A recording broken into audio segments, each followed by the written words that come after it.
everyone, welcome back. In this third and final video, we'll consider the future of the economy. Let's talk about the most important things to keep an eye on for the remainder of this year. What we'll want to watch is the Fed's exit and its impact on the financial markets, China's economy, where does the slowing stabilize, European economy remains in recession, fiscal policy and partisan squabbling, and Japan's great experiment. One thing everyone can agree on is the Federal Reserve's quantitative easing program has given borrowers some incredibly attractive interest rates on their loans. Much of the housing recovery could perhaps be tied to the fact that people could afford more home for their dollars due to low mortgage rates. However, if this is reversing, it could potentially become a headwind to consumers making large purchases. For instance, we witnessed the largest monthly increase of mortgage rates in 30 years in June, as the average rate on the 30-year fixed mortgage rate leaped to nearly 4.5% from under 3.5%. For now, interest rates are still very low and only one component of purchasing decisions. Likewise, savers would benefit greatly from more attractive interest rates. For years, China has notched stellar double-digit economic growth. However, with new leadership in place and fears that China has overextended itself by fueling growth by borrowing to build unnecessary infrastructure, growth is now slowing. China's economy grew 7.7% in the first quarter of this year and is expected to now notch growth of less than 8% for the entire year. As a result, China's stock market has lost value. China is focusing on creating a more sustainable economic growth through consumer spending, but that will be a tough transition that could take many, many years. Europe is still a mess, with the overall Eurozone having negative economic growth. Unemployment, especially among the youth, is at unfathomably high levels. For example, in Spain, 56% of the youth are unemployed and almost 27% of the entire country is unemployed. The entire Eurozone currently has 12.2% of overall unemployment and 24.4% for the youth.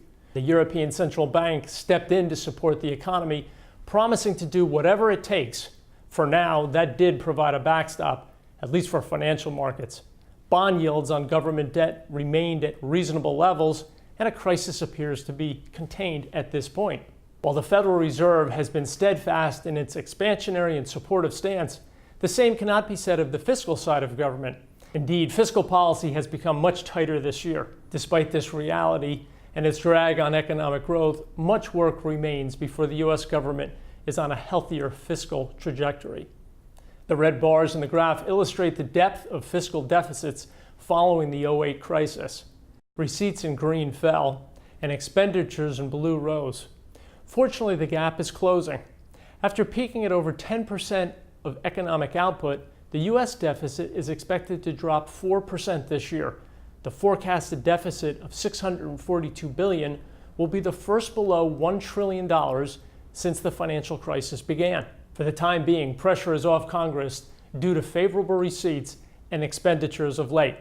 But the fiscal debate, along with typical political fireworks, will renew this fall. Japan has embarked on an aggressive program to escape deflation and kickstart economic growth. The three-part plan involves aggressive monetary expansion, massive fiscal spending, and structural reforms. A weaker yen, higher inflation, and faster economic growth are the goals.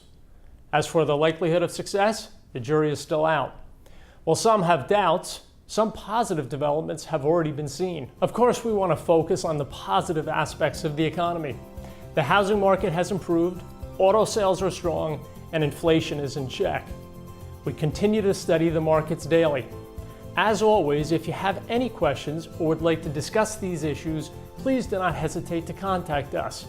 Just a reminder, these are our opinions, and make sure you talk to your financial advisor before you implement anything based on what we discussed today.